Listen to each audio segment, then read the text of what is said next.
Nakatikim ka na ba nito?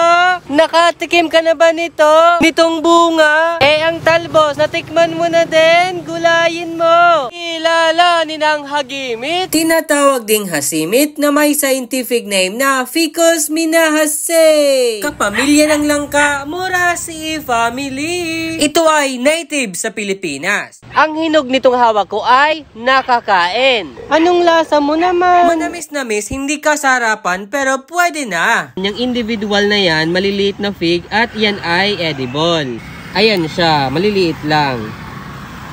Ang talbos ng hagimit ay nagugulay din. Pwedeng ginataan, pwedeng pakuluan lang. May mga medicinal uses din ang hagimit. Ang dahon ay pinantatapal para sa rayuma, lagnat, body pain, pasa at marami pang iba. Ang ugat naman ay ginagamit para sa binat. At kung nagustuhan mo ko sa tayong video, i-follow mo ko dahil nakagaganda ng buhay ang may alam.